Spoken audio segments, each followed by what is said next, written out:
नमस्कार। आज का हमारा पहला करंट अफेयर है वर्ल्ड हेरिटेज डे। 18 अप्रैल के दिन मनाया जाता है वर्ल्ड हेरिटेज डे। ये बहुत ही ज्यादा महत्वपूर्ण प्रश्न, क्यों महत्वपूर्ण है अभी आपको पता चल जाएगा। देखिए, सबसे पहले ये है, इस वर्ष की वर्ल्ड हेरिटेज डे की थीम है shared culture, shared heritage and shared क्या रिस्पॉन्सिबिलिटी। मान लीजिए आएगा तो आप कैसे गैसेनविन करेंगे भाई, जो बीच वाला हेरिटेज है वो क्या कहलाएगा, वर्ल्ड हेरिटेज डे। तो आप यहां से थोड़ा सा गैस एंड विन कर लीजिएगा। ठीक है, मैं फिर से कर रहा हूं, share culture, shared heritage and share responsibility. तो ये 2020 की हमारी इस वर्ष की थीम है। अब देखिए इसकी आगे की कहानी हम देखते हैं। आगे ये है, इस दिवस को मनाने के लिए रिकमेंड किया था सबसे पहले ICOMAS ने, international council of monuments and sites ने 1982 में इस दिवस को मनाने की सिफारिश की थी, जिसे यूनेस्को के द्वारा 1983 में स्वीकार कर लिया गया। अब बात यहाँ पे किसकी आ गई, यूनेस्को की। यूनेस्को से आप बहुत अच्छी तरह से परिचित है, United Nations Educational Scientist and Cultural Organization. मैं फिर से रिपीट कर रहा हूं, United Nation Educational Scientific and Cultural Organization UNESCO. UNESCO की स्थापना हुई थी 1946 में। इसका मुख्यालय कहां पर है, सुरा और सुंदरियों का देश पेरिस फ्रांस में, और इसके जो डायरेक्टर है वो आड्रे अजेलो, बहुत महत्वपूर्ण है आड्रे अजेलो। तो यहाँ पे खत्म होता है हमारा कहां पर, यूनेस्को। अब देखिए, अब बात आती है कहां पर, वर्ल्ड हेरिटेज साइट्स की। तो सबसे पहले हम देखते हैं वर्ल्ड हेरिटेज साइट कहां पर, भारत देश में। भारत देश में जो टोटल वर्ल्ड हेरिटेज साइट्स है वो है 38 इनमें 3 प्रकार की साइट शामिल होती है। सबसे पहले होती है सांस्कृतिक वादी कल्चरल, इसमें भारत देश में 30 साइट्स हैं। उसके बाद है नेचुरल मतलब प्राकृतिक स्थल, उसमें भारत देश में 7 जो स्थल है वो चिन्हित है। और तीसरी है मिक्स्ड वाली, जिसमें दोनों की प्रॉपर्टीज पाई जाती है। तो देखिए क्वेश्चन कहां से आने की संभावनाएं बनती है, मैं आपको ये बताना चाहता हूं ताकि आप किसी भी प्रकार की कोई गलती ना करके आए एग्जाम में। देखिए, कल्चरल साइट्स में सबसे पहले शामिल किया गया था 1983 में 2 स्थलों को, आगरा का ताजमहल और अजंता की गुफाएं 1983 में। एक तो क्वेश्चन ये आ सकता है स्टार्टिंग वाली, और आ सकता है सबसे लेटेस्ट में कौन शामिल हुआ है कल्चरल साइट्स में। तो सबसे लेटेस्ट में शामिल हुआ था मुंबई के गॉथिक एंड डेको आर्ट्स। कब शामिल हुई थी, 2018 में। क्योंकि नई नई शामिल होती है तो एक्चुअल में बच्चे भूल जाते हैं, है ना, उनको लगता है नहीं ये शामिल नहीं होगी, लेकिन वो शामिल होती है। मैं फिर से रिपीट कर रहा हूं, कल्चरल साइट्स में सबसे लेटेस्ट में भारत देश से 2018 में शामिल हुई थी मुंबई की Gothic and deco arts, Victoria कालीन जो गॉथिक आर्ट थी। ठीक है, अब देखिए नेक्स्ट वाला। नेक्स्ट में देखिए हमारे पास नेचुरल साइट्स है। नेचुरल साइट्स हमारे पास 7 हैं, बहुत महत्वपूर्ण है क्योंकि भारत क्या है, प्राकृतिक तौर पर बहुत धनी देश है।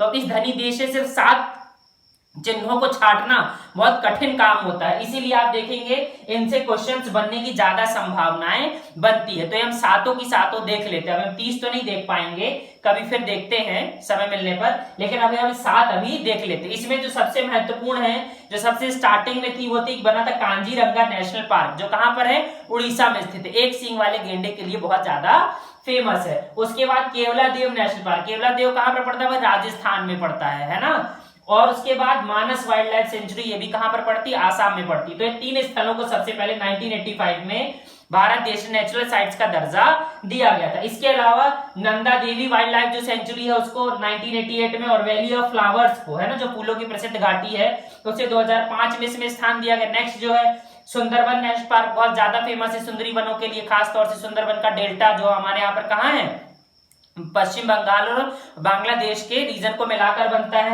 1987 में उसे शामिल किया गया। उसके अलावा वेस्टर्न घाट जो बहुत ही ज्यादा सुख संपन्न है भारत देश में बायोडायवर्सिटी से, उसे 2012 में शामिल किया गया। इसके अलावा जो सबसे ज्यादा प्रबल संभावना बनती है वो ये है कि नेचुरल साइट्स में सबसे लेटेस्ट में, सबसे नवीनतम तौर पे किसे शामिल किया गया भारत की साइट को, तो वो है 2014 में ग्रेट हिमालयन नेशनल पार्क का एरिया, जो क्या किया गया है, बचा कर रखा गया है, जहां पर डायवर्सिटी ज्यादा पाई जाती है। इसके अलावा देखिए सिर्फ एक ही हमारे पास मिक्स्ड साइड है, तो सबसे ज्यादा क्वेश्चन आने की संभावना इसी से बनती हुई है कंचनजंगा नेशनल पार्क। 2016 में इसे शामिल किया गया था, कब, सिक्किम में। ठीक है, मैं फिर से रिपीट कर रहा हूं, कंचनजंगा नेशनल पार्क एकमात्र ऐसा मिक्स्ड साइट है, कहां की, भारत देश की। इसके अलावा देखिए मध्य प्रदेश PSC के बच्चों को मैं स्पेशली कहना चाहूंगा कि एक और लिस्ट होती है टेंटेटिव लिस्ट, है ना, कि आप इस 38 में शामिल होने से पहले आपको इस लिस्ट में शामिल होना पड़ता है। उसमें भारत देश के 42 स्थल शामिल है, और उस 42 में जो सबसे लेटेस्ट में शामिल हुआ है वो हुआ है मध्य प्रदेश का ओरछा का। ओरछा के जो मंदिर है बहुत सारे, इसे मिक्स्ड तौर पर क्या किया गया है, अभी अभी 2019 में शामिल किया गया है।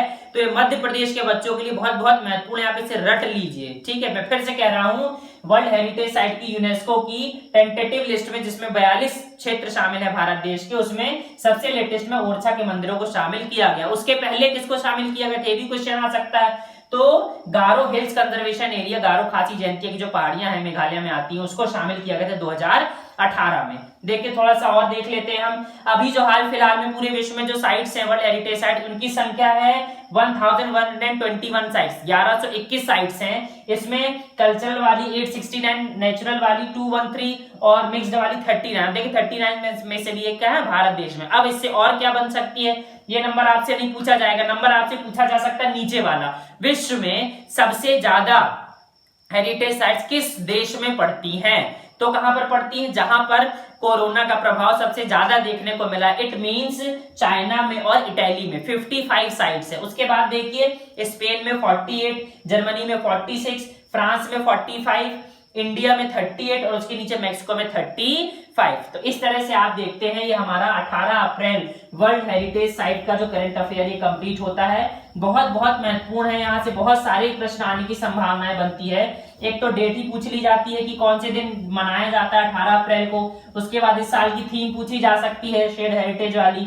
उसके बाद ये पूछा जा सकता है कि टेंटेटिव लिस्ट में भारत देश का कौन सा शामिल हुआ है अभी अभी, है ना। इसके बाद ये पूछा जा सकता है कि मिक्स्ड वाला एकमात्र भारत देश में कौन सा है। इसके अलावा ये पूछा जा सकता है विश्व में सबसे ज्यादा किस देश में है हेरिटेज साइट्स। बहुत सारे क्वेश्चन बनने की संभावना, क्वेश्चन बनते भी हैं। हम नेक्स्ट करंट अफेयर की तरफ चलते हैं। नेक्स्ट है हमारे पास दिल्ली की गवर्नमेंट के द्वारा फिर से एक नया इनिशिएटिव स्टार्ट किया गया है, वो है एसिस कोरोना, है ना। अब देखिए ये नाम ही थोड़ा सा अलग आ रहा है, ठीक है, एसिस कोरोना, है ना, एसिस कोरोना। अब इसका तात्पर्य है, आपको याद होगा इसके पहले दिल्ली सरकार ने जो टीम वो चलाई थी 5T, और उसके बाद चलाई थी कौन सा, ऑपरेशन शील्ड। तो ये तीसरा है दिल्ली सरकार का एसिस कोरोना। इसमें जो वर्कर्स है नगर निगम के बाकी, वो घर घर जाएंगे और वहां पर उनका क्या करेंगे, डेटा कलेक्ट करेंगे, तो एसेस करेंगे, है ना। और वो डेटा क्या होगा, एट अ टाइम चढ़ा दिया जाएगा सर्वर में, और जो नीति निर्धारक है वो उनको देखेंगे, एसेस करेंगे और उस प्रकार से नीतियों का निर्धारण करेंगे। बहुत महत्वपूर्ण है, बिना डेटा के नीतियों का निर्धारण अच्छे से नहीं होता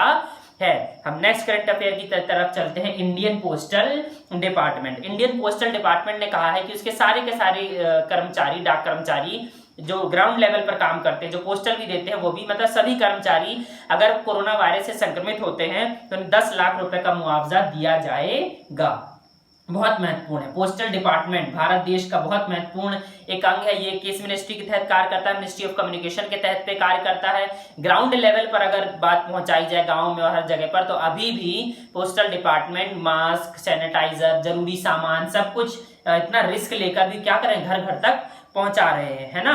इसकी जो स्थापना हुई थी वो बहुत समय पहले हुई थी। इसकी स्थापना हुई थी 1 अक्टूबर 1854 को। किसके द्वारा की गई थी, उस समय कौन थे, लॉर्ड डलहौजी, है ना, डलहौजी डॉक्ट्रिन ऑफ लैब्स, ठीक है। और इसका मुख्यालय डाक भवन दिल्ली में है। अब नेक्स्ट चलते हैं, नेक्स्ट है हमारे पास CSIR की हमारे पास NAL, नेशनल एरोस्पेस लेबोरेटरी। कहां पर पड़ती है भाई, ये बेंगलुरु में पड़ती है। इन्होंने क्या किया है, इन्होंने बनाया है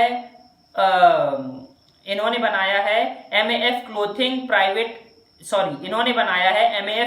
प्राइवेट लिमिटेड के साथ मिलकर, मतलब एक कपड़े बनाने की कंपनी उनके साथ में मिलकर PPCS, मैं फिर से रिपीट कर रहा हूं, PPCS पर्सनल प्रोटेक्टिव कवरऑल क्या सूट, कुल मिला के मैं आपको बता देता हूं। आपने देखा होगा इसके पहले PPE, है ना, पर्सनल प्रोक्यूपमेंट इक्विपमेंट। उससे होता क्या था कि भाई डॉक्टर अगर कोई कहीं काम करने जाते हैं कोरोना से संबंधित, तो पूरे आपने देखा पूरे पैक होके जाते हैं। तो इन्होंने क्या किया है, पॉलीप्रोपिलीन का उपयोग करके बिना सिला हुआ, मतलब पूरा का पूरा क्या सिंगल पीस में, है ना, एक पूरा का पूरा क्या बनाया, मास्क टाइप का बनाया कि आप ऊपर से लबादा ओढ़ लीजिए ताकि आप कोरोना से ग्रसित ना हो। बस आप इतना जान लीजिए कि एक सूट बनाया गया है, ठीक है। हम बढ़ते हैं आगे हमारे पास एक current affair. TVS motor company, आप जानते हैं भारत देश में भी काफी टू व्हीलर बिकती हैं। टीवीएस मोटर कंपनी की एक और कंपनी है TVS motor Singapore PT limited. है ना। उस कंपनी ने क्या किया है, ब्रिटिश की एक बहुत फेमस मोटरसाइकिल मोटर बाइक की कंपनी है नॉर्टन, उसको क्या कर दिया, 16 मिलियन स्टर्लिन डॉलर। याद रखिएगा ब्रिटेन में क्या चलता है भाई, स्टर्लिन डॉलर, है ना, ब्रिटेन में क्या चलता है, स्टर्लिन डॉलर। तो 16 मिलियन स्टर्लिन डॉलर में किसको खरीद लिया है, नॉर्टन कंपनी को खरीद लिया। तो क्वेश्चन आ सकता है किस कंपनी को खरीदा, तो नॉर्टन कंपनी को खरीदा। इसकी स्थापना की थी नॉर्टन कंपनी की जेम्स लैंसडाउन नॉर्टन ने 122 साल पहले इसकी स्थापना की थी। और इसकी 2 बाइक की सीरीज बहुत ज्यादा फेमस है, कमांडो और डोमिनेटर, है ना। नेक्स्ट चलते हैं हम डीआरडीओ। डीआरडीओ ने क्या किया भाई, डीआरडीओ ने 2 चीज फिर से बनाई, एक बनाई है automatic mist based sanitiser disposing unit, और एक बनाया है UV sanitation box and hand held UV device. आप छोटी छोटी वस्तुओं को क्या करें, माइक्रोवेव टाइप का उसके अंदर रख दीजिए, बटन दबा दीजिए, अल्ट्रावायलेट रेजेस आएंगी, उससे कोरोना के वायरस क्या होंगे, मर जाएंगे। सीधा सीधा सिंपल है। नेक्स्ट चलते हैं। नेक्स्ट देखिए, खरीफ फसलें जो है इस साल की 2020 की, उसके लिए एक राष्ट्रीय सम्मेलन का आयोजन किया गया है हमारे कृषि मंत्री के द्वारा। कृषि मंत्री कौन है, नरेंद्र सिंह तोमर। कहां से आते हैं, मध्य प्रदेश से आते हैं, ठीक है। इन्होंने क्या किया, एक राष्ट्रीय सम्मेलन का आयोजन किया है, ठीक है। इसमें जो मेन पॉइंट है, मैं आपको 3 पॉइंट बता देता हूं, यूपीएससी वालों के लिए बहुत महत्व रखते हैं ज्यादा। एक तो किसानों की आय दोगुनी करने की बात कही गई, जो हमारे यहाँ पर चल ही रहा है कि 2022 तक हम किसानों की आय को दोगुनी कर देंगे। दूसरी बात, 2 योजनाओं पर ज्यादा जोर दिया गया है, एक है प्रधानमंत्री फसल बीमा योजना और एक है मृदा, है ना, सॉइल कार्ड वाला। सॉइल कार्ड की स्कीम मोदी जी की बहुत महत्वाकांक्षी योजना थी, लेकिन उस हिसाब से वो आगे नहीं बढ़ पा रही है ना, कि हर व्यक्ति हर किसान अपनी मिट्टी को जाने उसमें कौन कौन से मिनरल्स नहीं। और तीसरी कि all India agro transport call centre, है ना, मैं फिर से रिपीट कर रहा हूं, all India agro transport call centre शुरू करने की बात कही गई। तो 3 बातें सबसे महत्वपूर्ण निकल के आती है यहां से। मैं आपको एक और करंट अफेयर बता देता हूं लगे हाथ, कि किसान रथ एक मोबाइल ऐप लॉन्च किया गया है कृषि मंत्री के द्वारा। काय के लिए, प्राथमिक परिवहन के लिए। प्राथमिक परिवहन क्या होता है भाई, ये किसान है ना, किसान ने क्या की, अपना वो फसलें उगाई।